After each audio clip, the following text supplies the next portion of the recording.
Hey guys, and welcome to the Cameron's Conversations podcast. So, I wanted to talk a little bit about making dieting or weight loss or fat loss, whatever you want to call it, easier. Now, for a lot of us, especially when I first started dieting, I made it far, far, far harder than it needed to be. And I was having a great conversation I was doing a call with one of our guys on the success calls from Sorted in 6, which is our 6-week kind of weight loss program. So I was having a great conversation with them, and they were talking about how what they'd done wrong previously in a lot of diets. They tried a few different approaches. So they tried the kind of cutting certain food groups out, deciding that gluten is the devil and is to blame for all the problems in the world, including weight gain. It's definitely not the fact. We're just eating too many calories and not being as active in the last few years. Nothing to do with that.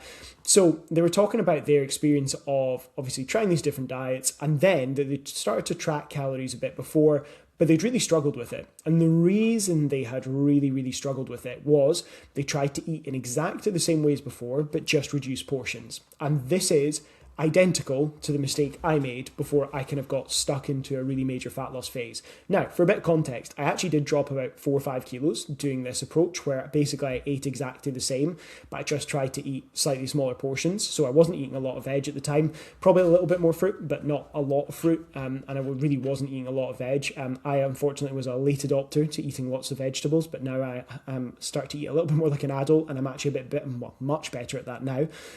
So what caught me out was I was basically, for dinner, I'd be like, I can't be bothered, so I'll just chuck on a pizza. So what I thought was, well, okay, what I'll do then is I'll just have like half a pizza, and then that still leaves some room for snacks afterwards. And then I was having like a meal deal for lunch, which was just like a sandwich and probably a slightly lower calorie packet of crisps, and then, probably a Coke Zero. And then for breakfast was always fairly good. Like I probably would have had a yogurt with some like fruit or something like that. I've been doing that for a long time.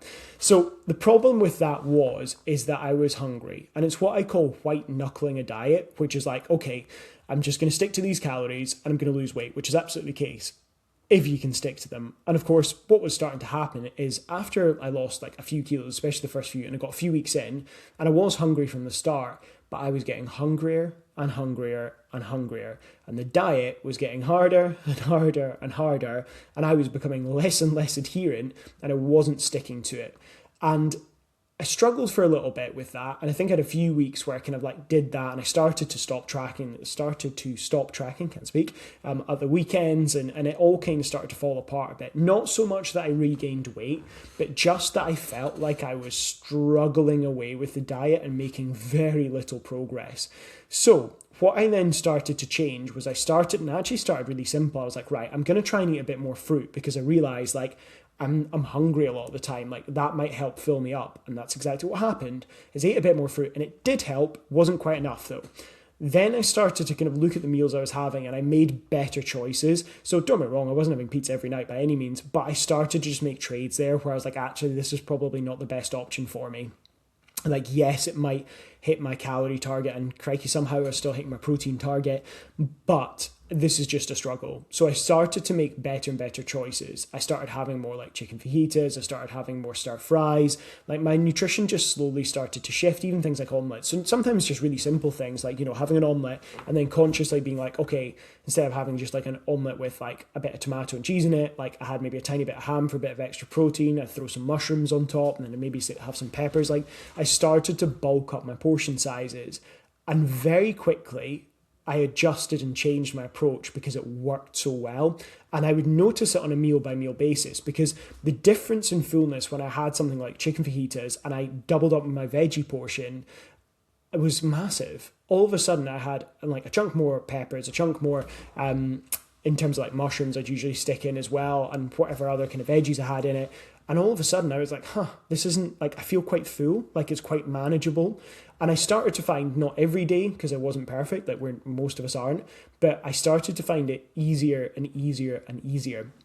So this is exactly what this client on Sorted in 6 was saying, was that, and because I'd given her some feedback about fullness and set her a challenge of finding 2 meals which leave her absolutely stuffed but sit within her calories. So my example is chicken fajitas, and I will just have, and sometimes I just have it like, even if it's just like without the wrap, so I guess it's not really proper fajitas, but just like with a nice, like same seasoning, have a pile of veg on my plate, really well seasoned chicken, so it tastes nice. Sometimes, like depending on the kind of calories I'm on, etc., I would have like a wrap with it, and I would absolutely stuff that wrap full. Or I'd have a really big kind of portion of veggies as such, right? Either way, whether I had the wrap or not.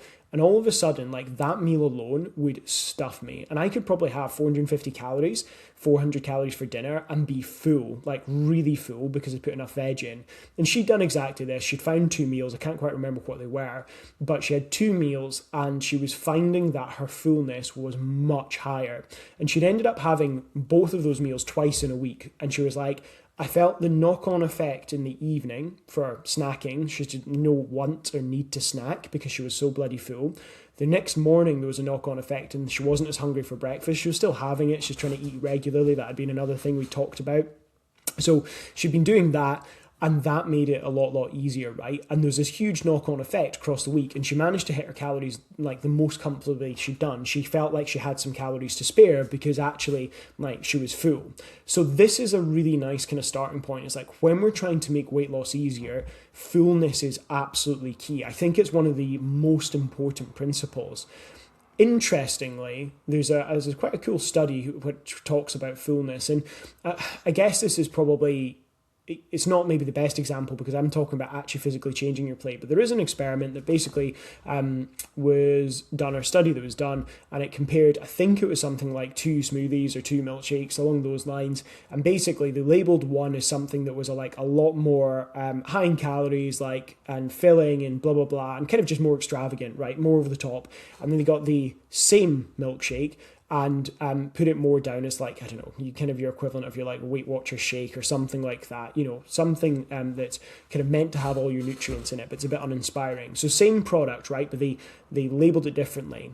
And the actual fullness people got varied by expectation. So if they thought, oh, this is going to be like quite indulgent, like I'm going to be really full afterwards, great. And the other one was obviously not so indulgent, it kind of was like a tick the box type deal, then yeah, they weren't as full. And that was really interesting. They tested a physiological response to this as well. So it wasn't just self-reported. And that shows you how much impact that can have. Now, you might wonder what relevance that has. You're not going to stick a label on your fajitas and say extra tasty filling fajitas, right? Well, probably not. That would be a bit weird.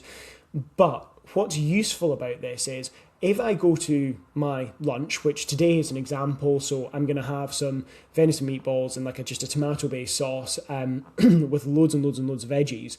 That's going to be my lunch, and I'm looking forward to that, and I know it's going to be a big old portion. I'm going to have some mushrooms chucked in there. I'm going to have a chunk of veggies in there as well. Like, that's a really nice filling meal for me. I like that for my lunch as well. That works quite well, and it's dead quick to make, and I love venison as well. So that works really well for me. So great. I'm looking forward to that, so it's probably reasonable to assume that because I think that that's quite a filling meal, it probably also, there'll be that beneficial placebo effect that we just talked about in that study is probably going to come into play, right? Because objectively, it is going to be, when I put that on a plate, a good bloody portion. Like, it's going to look decent when I put it on that plate. So this is the other side of it. Now, it is different from that study, of course, because we are physically putting more on our plate, but there's got to be a bit of an advantage in there when you sit down to meal and you've got a plate stuffed with veggies and it looks like a big filling meal. A lot of the time, if you take the amount of veggies you're having at meals already and you increase that by 20 to 30%, you are going to feel a chunk more fullness, right? You're going to feel a lot better and you're going to find it easier to stick to things. So that fullness piece is so important. Another piece that I think is underrated, and this is going to be kind of the kind of final point that I talk about. There's lots of other things you could use, but I think for kind of short context in this podcast, we'll just cover the 2. But another thing that I think helps that's really underrated, and this is why I'm picking up on this, because like we could talk about fiber intake, etc. Although there is an argument that you're covering that basis by having lots more veggies and fruit and kind of what I've said in point 1. But in point 2, regular meal times. Now, I don't eat at exactly the same time every day. I don't. That's just not feasible, right? Because sometimes I have calls at certain times and it's variable. But I broadly try and eat at a similar time of day most days. Most people should do the same because If you eat regularly, your hunger signaling tends to become a little bit better regulated, i.e. you tend to be hungry before your meal times rather than at all sorts of rogue times. Perfect example of the opposite of this is like, see at Christmas when you're like grazing all day and you kind of are eating big portions, okay, fine, but you're also eating lots of small snacks in between. When you come back, you find yourself hungry at really weird times. It's like 10 in the morning and you're starving and you just had breakfast an hour and a half ago. Like it's odd kind of like hunger cues and timing. It's just out of sync. That's the opposite of what we want. We want there to be a regularity with it. And the other added benefit is that you don't go too long between meals. I always joke that if you go 2 to 3 hours between meals, you're like, oh great, I'll have the lunch I planned. 3 to 4, you're like, okay, I need to push myself to have that lunch I had planned. 6 to 7 hours, and all of a sudden you are like a kid in a sweetie shop or candy shop. It seems weird to say candy, but yeah, anyway, you are a kid in a sweet shop with a credit card, right? It's probably not good for anyone involved. Like, you are going to overeat and you're going to make strange choices. Like, I always joke about this, that, you know, if I was to not eat from now for another 7 hours, all of a sudden, instead of a normal dinner, what I want is just to inhale like something that, like, I don't know, chocolatey or sweet, right? Like, my hunger will spike for those types of foods because they're fast energy sources, right? Like, that's what you're getting from them. But right now, I don't want that. That's not something I would actively choose to have. But all of a sudden, if I go 7 hours without eating and you put a packet of biscuits in front of me, I'll be tempted to inhale the whole thing, even although I don't really need that. It's not the most sort of fueling thing. It's not going to keep me full for long. My hunger is dictating my decision making more. And that's something that's really important, is when you eat at regular meal times, you diminish some of the effect. And what I like for clients is, if they're quite good at eating regularly, we can pick up on trends. So we can say, oh, actually, I'm struggling a lot. Like, someone will say to me, Cameron, I'm struggling a lot. I get to 4 p.m. and I'm starving. And it's like, well, we can just plan in a snack at 3:30 or 3:45, even if that's just a piece of fruit. And it becomes super routine. So all of a sudden, they're not struggling with that hunger anymore at that time. It becomes really, really easy for them.